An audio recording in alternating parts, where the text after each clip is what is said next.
Polymers and plastics. So polymers are long chain-like molecules composed of repeating units. The repeating units are called monomers.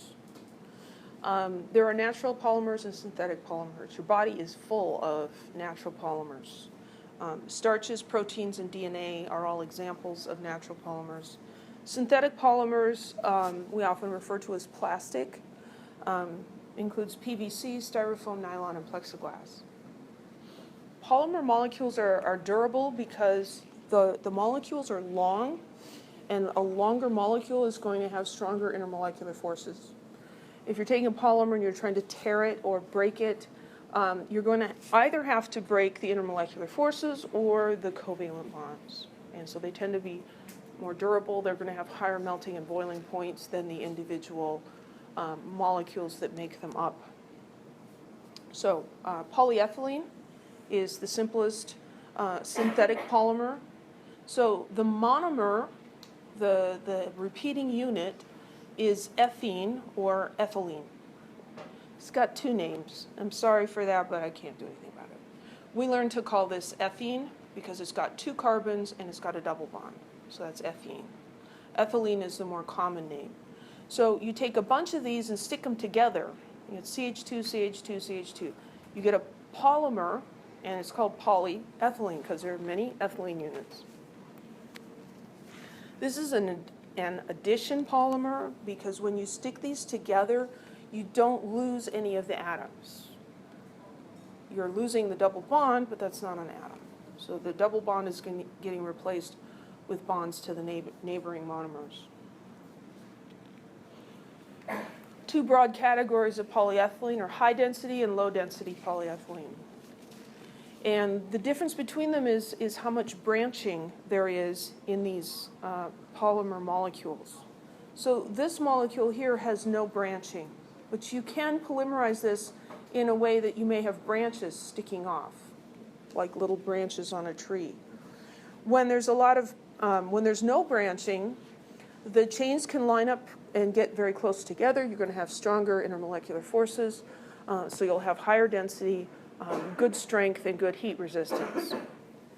An example of a use of HDPE is in a milk jug. Low-density polyethylene has more branching, and so those branches disrupt how close the molecules can get together. They get in the way. They're all tangly.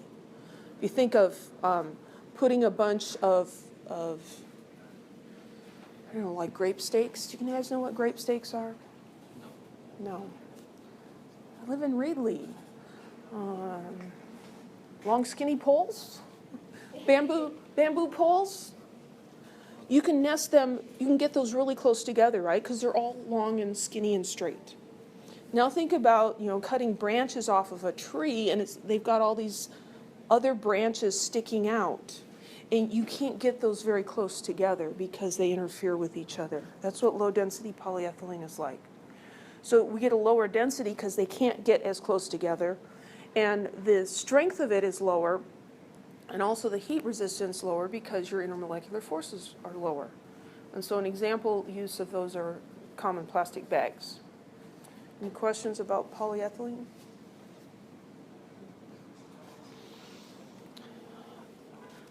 If you substitute the ethylene, so here's ethylene where we've taken off one of the hydrogens and put a chlorine in it. We've substituted chlorine for one of the hydrogens. You can make a polymer out of that also, and it's called polyvinyl chloride, or PVC. And so that's going to have a structure that looks something like this.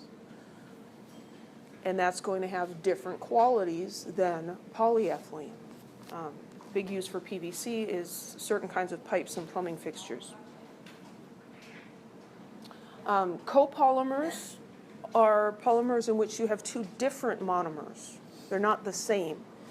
So nylon is an example of this. So the two monomers in nylon, one is hexamethylene diamine and the other is adipic acid. And these combine to form a dimer, and then the dimers polymerize into nylon. When these two combine, a water molecule is eliminated. And so this is not an addition polymer, this is called a condensation polymer. In a condensation polymer, when you put those monomers together, you have at least one atom or a small group of atoms that is eliminated during the polymerization.